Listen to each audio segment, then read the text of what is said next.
ಹೇಳ ಅಶೋಕ. ನಿನ್ನ ಹತ್ರ ಒಂದು ಮುಖ್ಯವಾದ ವಿಷಯ ಮಾತಾಡಬೇಕು. ಉತ್ಸವ ಹೊರಟಾಯ್ತಾ? ನಿನ್ನ ಪಕ್ಕದಲ್ಲಿ ಯಾರು ಇಲ್ಲ ತಾನೆ? ಉತ್ಸವ ಹೊರಡೋದ್ರಲ್ಲಿದೆ, ನಾನು ಪಕ್ಕಕ್ಕೆ ಬಂದು ಮಾತಾಡ್ತಾ ಇದ್ದೀನಿ. ಏನು ಹೇಳು? ಸಂತೋಷದ ವಿಷಯ ಕಣೋ. ನೀಲಾಂಬರಿ ಅಮ್ಮ ಸತ್ತಿಲ್ಲ, ಬದುಕಿದ್ದಾರೆ.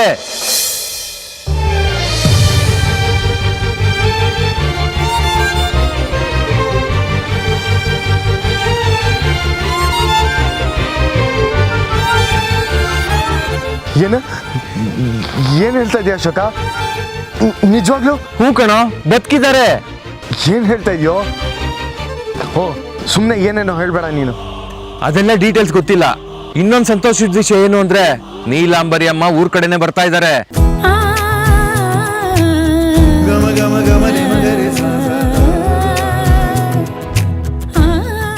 ಖಂಡಿತ ಅಶೋಕ, ನಾನು ಈಗಲೇ ಹೋಗ್ತೀನಿ. ಆದ್ರೆ ಈ ವಿಷಯ ನಿನ್ಗೆ ಹೇಗೆ ಗೊತ್ತಾಯ್ತು? ನೋಡು, ನೀನ್ ಈಗ್ಲೇ ಊರು ಹೊರಗೋಗಿ ಚಿಕ್ಕಮ್ಮನ ಮೀಟ್ ಮಾಡು. ಇಲ್ಲಿ ಏನೇನಾಯ್ತು ಅಂತ ಎಲ್ಲ ಹೇಳು. ತುಂಬಾ ದಿನಗಳಾದ್ಮೇಲೆ ಅಮ್ಮ ಸತ್ತು ಬದುಕಿ ಮತ್ತೆ ವಾಪಸ್ ಬರ್ತಾ ಇದ್ದಾರೆ. ಅವ್ರ ಮನಸ್ಥಿತಿ ಹೇಗಿರುತ್ತೆ ಅಂತ ನನಗೂ ಗೊತ್ತಿಲ್ಲ. ಅದಕ್ಕೆ ನೀನೇ ಹೋಗಿ ಕರ್ಕೊಂಬಾ. ಆಮೇಲೆ ಇನ್ನೊಂದು ವಿಷಯ, ಚಿಕ್ಕಮ್ಮ ಬರ್ತಾ ಇರೋ ವಿಷಯ ಯಾರಿಗೂ ಗೊತ್ತಾಗ್ಕೂಡ್ದು, ಹಾಗೆ ನೋಡ್ಕೋ. ಖಂಡಿತ ಅಶೋಕ, ನಾನು ಈಗಲೇ ಹೋಗ್ತೀನಿ.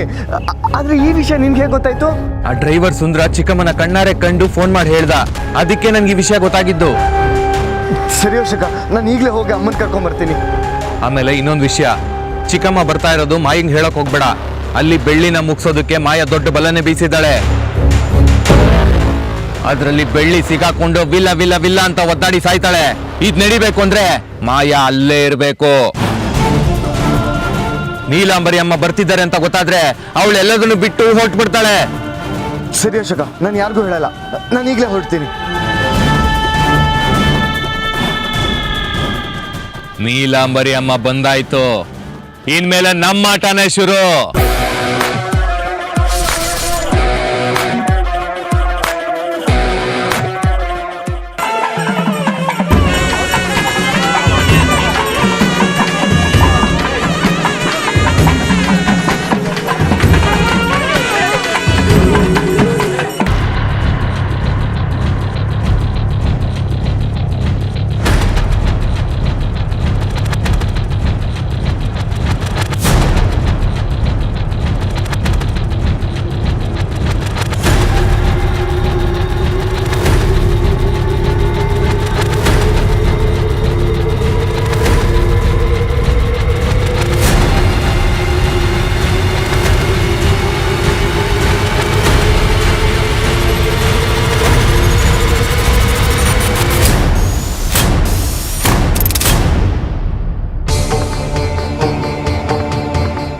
ಅಯ್ಯೋ ದೇವ್ರೆ, ಷಣ್ಮುಗಣ್ಣ ಇನ್ನೂ ಬಂದಿಲ್ಲ. ಉತ್ಸವ ಬೇರೆ ಶುರುವಾಗೋಯ್ತು. ನಾನು ಇನ್ನೂ ಇಲ್ಲೇ ನಿಂತ್ಕೊಂಡಿದ್ದೀನಲ್ಲ. ಮಾತಾಡಿ ದೇವ್ರೆ, ಒಂದು ಒಳ್ಳೆ ಕೆಲಸಕ್ಕೋಸ್ಕರ ನಾನು ಇಲ್ಲೇ ಇದ್ದೀನಿ. ದಯವಿಟ್ಟು ಒಳ್ಳೇದು ಮಾಡು.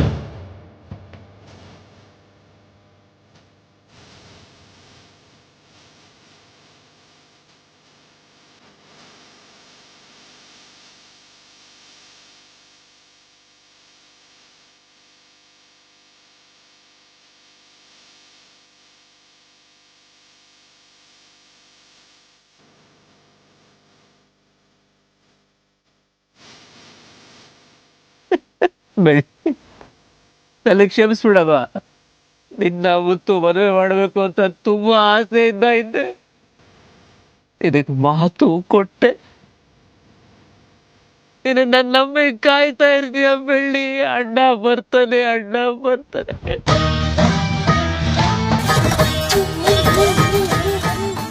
ಈ ಪಾಪಿ ನನ್ನ ಮಕ್ಕಳು ನನ್ನ ಕಟ್ಟಾಕಿ ಎಲ್ಲ ಪ್ರಯತ್ನ ನಾಶ ಮಾಡ್ತಾ ಇದ್ದಾರೆ.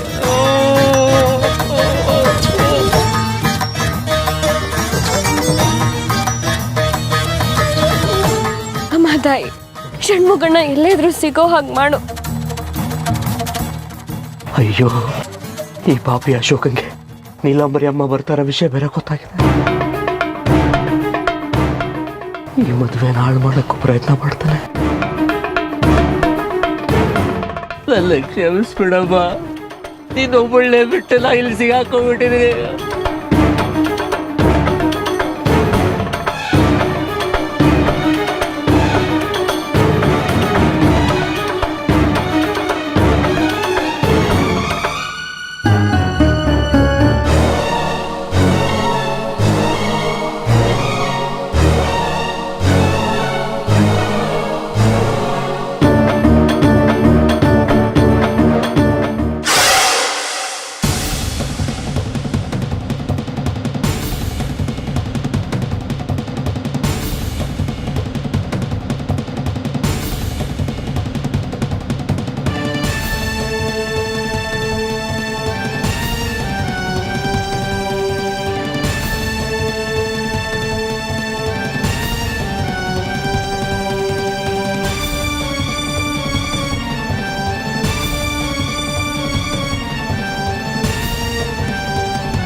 ಮುತ್ತು ಬೆಳ್ಳಿನ ಸಪೋರ್ಟ್ ಮಾಡಕ್ಕೆ ಬಂದೇ ಬರ್ತಾನೆ. ಕಳ್ಳಿಗೆ ಸಪೋರ್ಟ್ ಮಾಡ್ದ ಅಂತ ಅವನ್ನ ಚೆನ್ನಾಗಿ ಹಾಕೊಂಡು ಹೊಡೆದಾಕ್ರಿ. ಈ ಊರಿನವ್ರ ಮುಂದೆ ಅವ್ನಿಗೆ ಅವಮಾನ ಆಗಬೇಕು.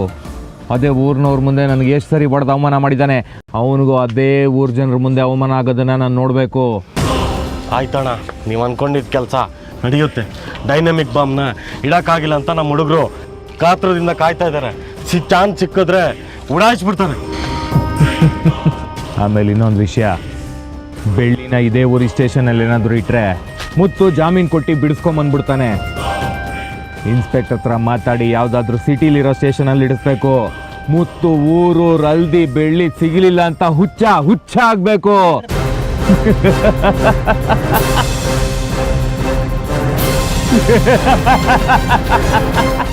ಆಯ್ತಣ್ಣ, ಹಾಗೆ ಮಾಡೋಣ. ನಿನಗೆ ಸಿಗ್ತಾ ಇರೋ ಪ್ರೀತಿ, ಬೆಲೆ, ಗೌರವ ಎಲ್ಲ ಇನ್ನು ಕೆಲವೇ ಗಂಟೆಗಳಷ್ಟೇ. ಆಮೇಲೆ ಈ ಊರಲ್ಲಿ ತಲೆ ಎತ್ಕೊಂಡು ತಿರ್ಗಾಡಕ್ಕಾಗ್ದಲೇ ಒದ್ದಾಡ್ತೀಯಾ. ನಾನು ಅದನ್ನ ನೋಡಿ ಖುಷಿ ಪಡ್ತೀನಿ ಮುತ್ತು.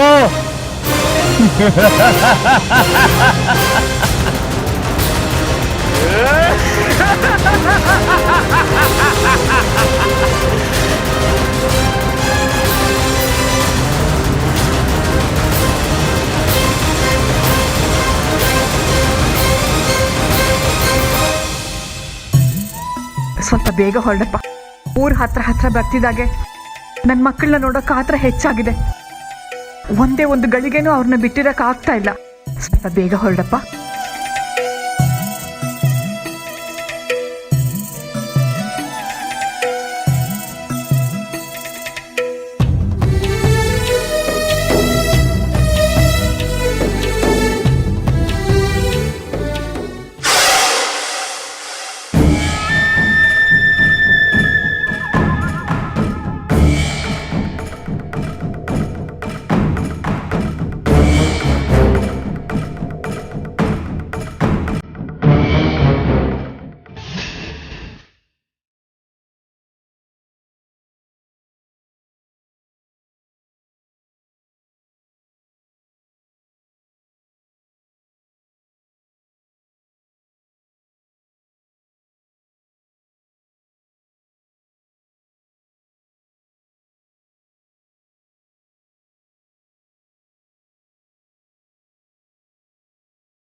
ಬಾ, ದೇವ್ರ ದಯೆ, ಉತ್ಸವ ಮೂರ್ತಿಗೆ ಏನು ಅಪಾಯ ಆಗ್ಲಿಲ್ಲ. ಸದ್ಯ ಬಟ್ಟೆ ಮಾತ್ರ ಬೆಂಕಿ ಹತ್ಕೋತು. ಯಾರಿಗೂ ಏನು ಅನಾಹುತ ಆಗಿಲ್ವಲ್ಲ. ಉತ್ಸವ ಮುಂದುವರ್ಸೋಣ. ಬನ್ನಿ. ಹೋದ ತಿಂಗಳು ರಾಮ್ಪುರದಲ್ಲೂ ಹೀಗೆ ಆಗಿತ್ತು. ಏನು ಉತ್ಸವ ಮೂರ್ತಿಗೆ ಏನೋ ಲೋಪ ಆಗಿದೆ, ಅದಕ್ಕೆ ಈಗೆಲ್ಲ ನಡೀತಾ ಇದೆ ಅನ್ಸುತ್ತೆ. ಲೋಪ ಇಲ್ಲ ಆಗಿದೆಯಪ್ಪ. ಬೆಳಗಿಂದೆಲ್ಲ ನೋಡ್ಕೊಂಡೇ ಬಂದಿದ್ದಾರೆ. ಎಲ್ಲ ಸಂಪ್ರದಾಯದ ಪ್ರಕಾರನೇ ಆಗಿ ಬಂದಿದೆ. ಮತ್ತಿನ್ನೇನ್ ತಡ? ಈ ತರ ದೇವಿನ ರೋಡಲ್ಲಿ ನಿಲ್ಸ್ಬಾರ್ದು. ಉತ್ಸವನ ಮುಂದುವರ್ಸಿ. ನಡೀರಿ. ನಮಗ್ ಗೊತ್ತಿದ್ ನಾವ್ ಹೇಳಿದೀವಿ, ಮಿಕ್ಕಿದ್ ನಿಮ್ ಇಷ್ಟ. ಇದು ನನ್ನ ಒಬ್ಬನ ಇಷ್ಟ ಅಲ್ಲಪ್ಪ, ಊರವ್ರ ಇಷ್ಟ. ಏನ್ರಪ್ಪ? ಹೌದು, ಉತ್ಸವ ಮುಂದುವರಿಲಿ. ಹಾಗೆಲ್ಲ ರಸ್ತೆ ಮಧ್ಯದಲ್ಲಿ ಅಮ್ಮನವ್ರನ್ನ ತಡೆದು ನಿಲ್ಲಿಸಬಾರ್ದು. ಮೆರವಣಿಗೆ ಹೊರಡ್ಲೇಬೇಕು. ಹೊರಡ್ಲಿ ಮೆರವಣಿಗೆ.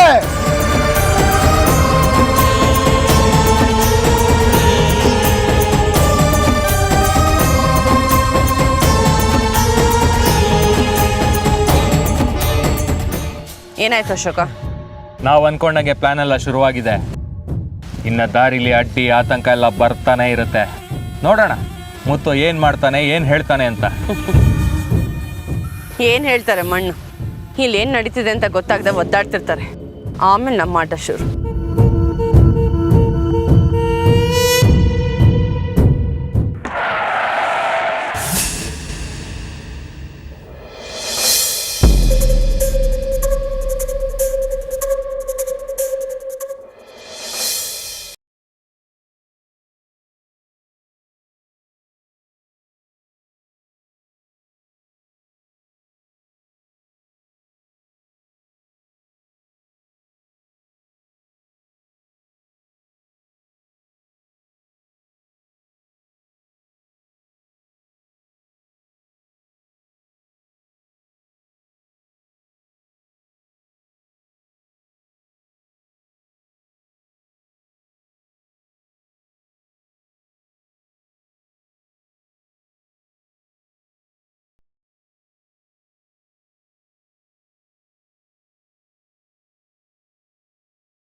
ಧೈರ್ಯ.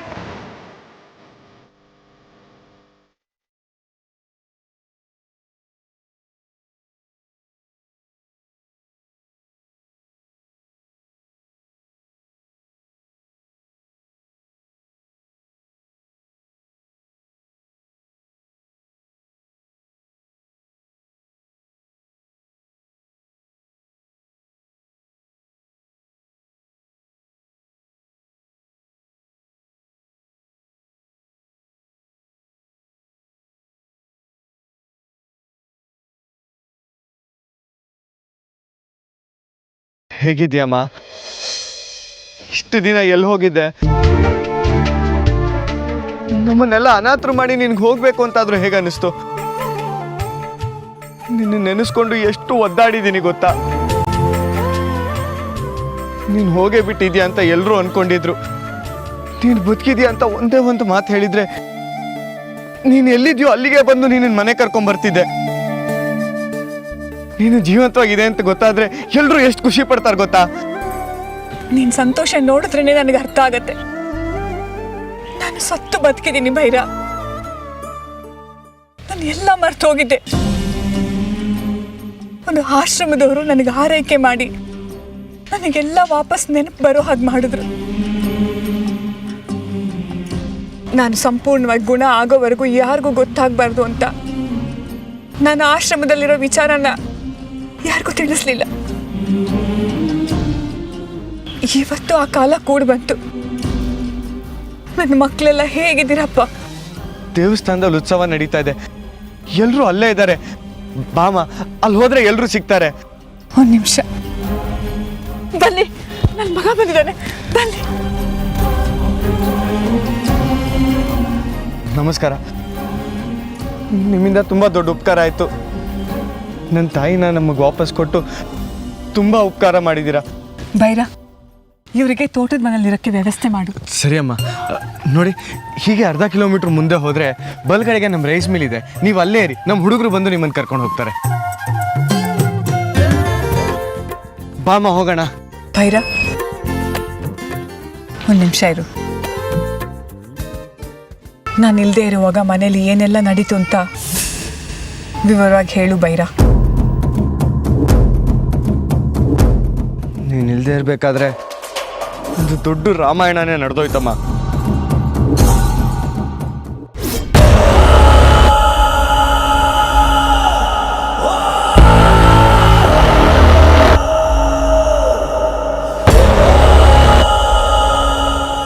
ನೋಡು ಅಶೋಕ, ಅವಳ ಬಗ್ಗೆ ತುಂಬಾ ಕೆಟ್ಟದಾಗ ಮಾತಾಡ್ತಿದ್ಯಾ. ಸುಮ್ಮನೆ ಇದ್ರೆ ಸರಿ. ಅವಳಿಗೇನಾರು ಅಂದ್ರೆ ನಿನಗೆ ಯಾಕೆ ಉರಿಯುತ್ತೆ? ನಿನಗೂ ಅವಳಿಗೂ ಏನೋ ಸಂಬಂಧ? ಅವಳೇ ನೀನ್ ತಾಳಿ ಕಟ್ಟಿರೋ ಹೆಂಡ್ತಿನ? ಹೌದು ಕಣ, ಬೆಳ್ಳಿ ನಾನ್ ತಾಳಿ ಕಟ್ಟಿರೋ ಹೆಂಡ್ತಿನೇ. ತಣ್ಣ, ಬೆಳ್ಳಿ ಬೀಸಿರೋ ಬಲೆಲೆ ಪೂರ್ತಿ ಸಿಕ್ಕಾಕೊಂಡಿದ್ದಾನೆ. ಆ ಮನೆ ಕೆಲಸದವಳನ್ನ ತಲೆ ಮೇಲೆ ಇಟ್ಕೊಂಡು ಮೆರೆಸ್ತಾ ಇದ್ದಾನೆ. ಅವಳು ಒಬ್ಳು ಇದ್ರೆ ಸಾಕು, ಏನು ಬೇಡ ಅನ್ನೋ ಹಾಗಾಡ್ತಾನೆ. ಇದಕ್ಕೆಲ್ಲ ಒಬ್ಳು ಕಾರಣಮ್ಮ, ಮುತ್ತಣ್ಣನ ಮಗಳು ಸ್ವಾತಿ. ನಾನು ಆಗ್ಲಿಂದ ನೋಡ್ತಾನೆ ಇದ್ದೀನಿ. ನನ್ನ ಪ್ರಶ್ನೆಗೆ ಉತ್ತರ ಕೊಡಿ, ನನಗೆ ಮರ್ಯಾದೆ ಕೊಡ್ತಿಲ್ಲ ಅಂತ ಕೇಳ್ತಾನೆ ಇದೆಯಲ್ಲ. ಈಗ ಕೊಡ್ತೀನಿ, ಕೇಳಿಸ್ಕೊ. ಚಿಕ್ಕಮ್ಮನ ಮೇಲೆ ಆಣೆ ಮಾಡಿದ್ದೀನಿ ಅನ್ನೋ ಒಂದೇ ಒಂದು ಕಾರಣಕ್ಕೋಸ್ಕರ ಏನೇ ನಡೆದ್ರು ಬಾಯಿ ಮುಚ್ಕೊಂಡು ಸುಮ್ಮನೆ ಇದ್ದೀನಿ. ಇಲ್ಲ ಅಂದಿದ್ರೆ ಇಲ್ಲಿ ನಡೀತಿದ್ದೆ ಬೇರೆ. ಅವಳು ಬಂದ ಮೇಲೆ ಎಲ್ಲ ತಳ್ಕೆಳಗಾಗೋಯ್ತು. ಮಾಯಾ, ದೊಡ್ಡಪ್ಪ, ಮಾಯನ್ ಫ್ರೆಂಡ್ಸು ಯಾರು ಮನೇಲಿ ಇರಬಾರ್ದು ಅಂತ ಅವ್ರನ್ನೆಲ್ಲ ಮನೆಯಿಂದ ಹೊರಗಡೆ ಆಗ್ದ ಮುತ್ತಣ್ಣ. ನೀನ್ ಇಲ್ಲಿಂದ ಹೊರಡೋ ಟೈಮ್ ಬಂತು ಮಾಯಾ. ಹೊರಡೋದಕ್ಕೆ ರೆಡಿ ಆಗು. ನಾನು ಮಾಡಿದ ತಪ್ಪಾಯ್ತು, ದಯವಿಟ್ಟು ನನ್ನ ಕ್ಷಮಿಸಿ ಮಾವ. ನಾಳೆ ಮನೆ ಬರೋಷ್ಟರಲ್ಲಿ ಮನೆ ಎಲ್ಲ ಸ್ವಚ್ಛವಾಗಿರ್ಬೇಕು. ನಾಳೆ ನನ್ನ ಮನೆಗೆ ಬರೋ ಅಷ್ಟರಲ್ಲಿ ನೀನು ಮನೇಲಿ ಇರಬಾರ್ದು.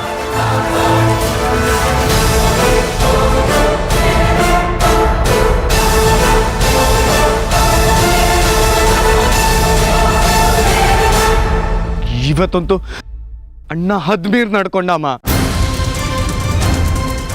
ತಾಂಬೂಲನ ಯಾರ ಕೈಲಿ ಕೊಡಿಸ್ಬೇಕು ಅಂತಾನೆ ಗೊತ್ತಾಗ್ತಿಲ್ಲ. ತಾಂಬೂಲನ ಬೆಳ್ಳಿ ಕೈಲಿ ಕೊಡಿಸ್ಬಿಡಪ್ಪ.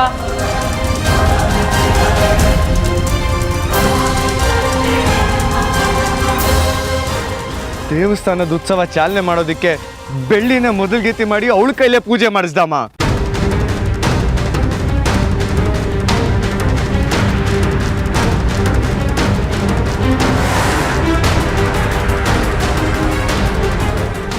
ನೀಲಾಂಬರಿ ಅಮ್ಮನವರು ದೇವಸ್ಥಾನ ಪೂಜೆ ಮಾಡ್ಬೇಕಾದ್ರೆ ಒಂದು ಅರ್ಥ ಇತ್ತು.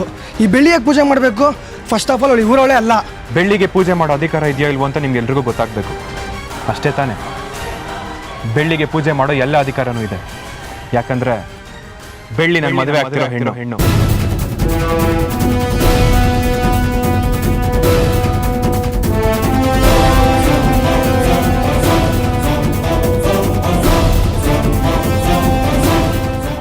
ನಾನು ಇಲ್ಲದೆ ಇರುವಾಗ ಬೇಕಾದಷ್ಟು ವಿಷಯಗಳು ನಡೆದಿದೆ.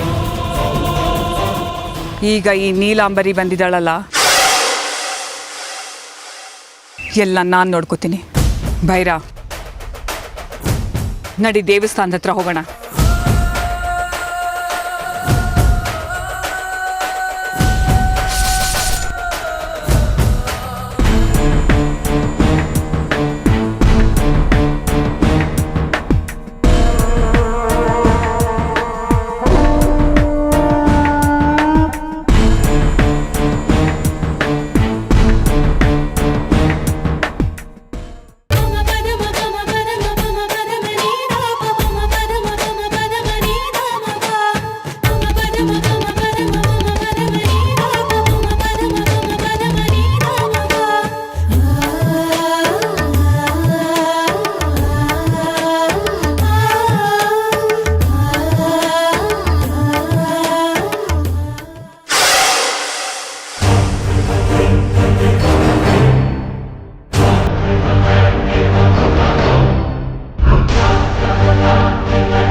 ಬೇಗ ಬೆಂಕಿ ಹಾಕ್ಸಿ.